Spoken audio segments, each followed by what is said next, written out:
Hi, everybody. So this video here is going to be an overview of the new pricing manager that we've created in CoolRun software.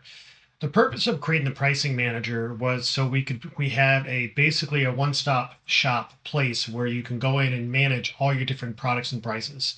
All right, so the first thing that I'm going to do in here is I'm going to show you um, when the transition starts, what you're going to experience inside the pricing manager. This is going to be followed up by some instructional videos on how to go ahead and use the pricing manager. So again, this video here is going to go over just doing a basic overview of the product itself and explaining the different areas. Okay, so I'm using my old Olmsted Ice database here. And so what we're going to do is I'm going to go into Operations and Pricing Manager. Now, as soon as you get in the pricing manager, this is what you're going to see. It's going to be very similar to the route scheduler and the route builder. Now, before I go into this overview right here, you can see right here that there's a lock button. Okay, so if you click this right here, this puts you into the editing mode of CoolRunning software. Now, for those of you who do not know, that don't use the route builder or the schedule builder and such, I want you to understand this piece here. Only one person can be in there doing editing to this area at a time.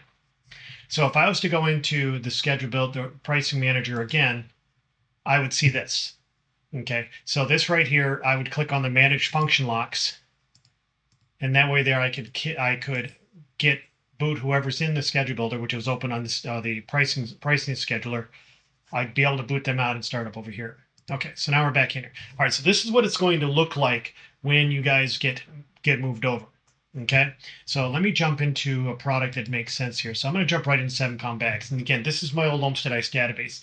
And you'll see in here that there's multiple different price points. This right here, it says location pricing. Okay, let me back up. Over here on the left, it's all the different products I have in my database. Okay, so 11-pound blocks, 20-pounders, and there's several different other ones in here I did for samples and things like that. As I click on each one, it shows the different types of price points. These are all called price points that you have for each individual product.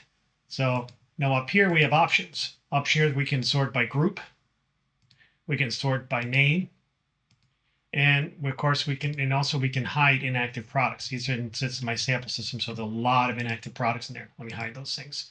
So let me go back into and just sort by group. There we go. Okay, so over here, up here with the tools, we also have these tools to do bulk price adjustments, which is a way of being able to say, okay, I want to try and do a bulk price increase for a particular product.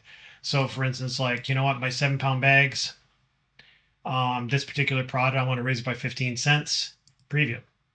And we'll go over this more in other videos. All right, we also have clear this right here. You will not have, this is for a system admin only. And reset. That's going to be all system admin stuff, so you're not going to have to worry about that. Okay, now over here on the right, this right here happens to be all the different price points. So when your company moves over, this is what you're going to see. For those location product prices that you actually are overriding tier prices, this is what you're going to see. So all this ones here that say location pricing, it means you're overriding the tier price. Okay, and when I click and open up any one of these, I can see, well, who's paying 38 cents, who's paying 40 cents, who's paying 42 cents, and so on and so forth. This is all stuff you're going to be able to do a lot of editing and cleaning up on. Okay, so you can really, really break this down, which again, I'm going to discuss in other videos. Down here, as I go towards the bottom, you'll see the tiers. Now, what this means here is you have a company set to a specific tier. They're not doing an override. So for instance, like right here, tier 1. All these customers here are using the tier 1 price. Okay, and if I keep going down, these are the customers 80 cents tier 2 versus up here, let's say 82 cents. This right here could be a company that's set to tier 2, but it's being overridden. Okay, so bottom line is everything when you convert over is going to be locked into one of these price points. And then since this is where you can really, really break it down from there. Okay, great. So now going up here, as I open up one of these, I can go and click on the location. I can see information about these different ones that are in there. You'll see the different prices. Over here will tell us basically that there's an override on a particular company. I can double click on this and I can jump right into the thing right here. This right here is going to be the default price, the base default price. If you have a private label surcharge on the customer, it's there. This one right here, it says it's basically we're doing an override. Let me shut that off. That makes the dot, that's going to make the dot go away. Okay, great. Let me close these back up here. I can actually even double click on this here. And this is how we can go ahead and add individual product prices. Again, I'll discuss that in another video. Price points. We can add new price points, delete new price points, so on and so forth. So for instance, like this one right here, this customer right here, you know what, they're paying anyways, paying stuff there.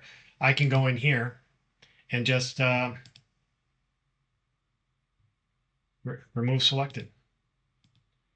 Okay, so they've been off the price point. Now I'm going to delete this price point, so it's gone. There it goes. All right, again, discussing in more videos. We got a manage area where I can go ahead here and start naming these things. So like that price point, that location price in 36, I could change this to any name I want. I could say 7-pound bag, 36 cents. And done. All right. We also have a price adjustment area. That basically brings us right back to that pricing tool we saw earlier. Clearing, resets, we can sort by price, and we can sort by title. All right, great. Now over here, we have these different locations where this is where we can assign different, I can click on a different price group right here, and I can assign locations to it, brand new locations to it. I can even go in here and choose locations and move them to a different price point. Just like that. That's how easy it's going to be to move them around. Again, I'll have the videos. It's going to go over more into that.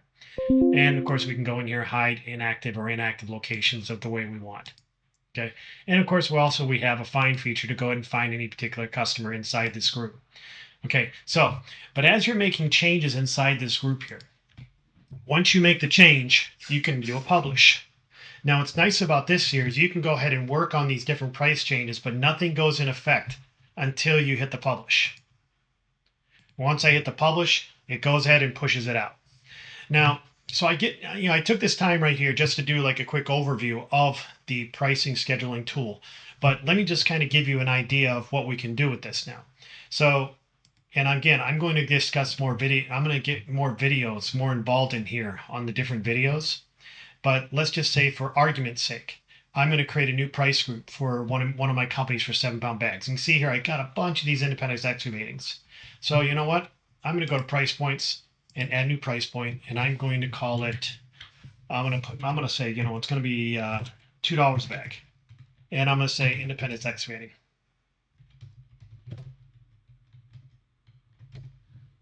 And save. Okay, I just created a new price group right there. Now I want to put locations on it. Now I said earlier that I got a bunch of these independent excavatings in there. So all I got to do is click on them. Now I'm going to give them their own area. That way there, whenever I want to change prices on independent excavating, all I got to do is just go right into there. So I'm going to go locations and move.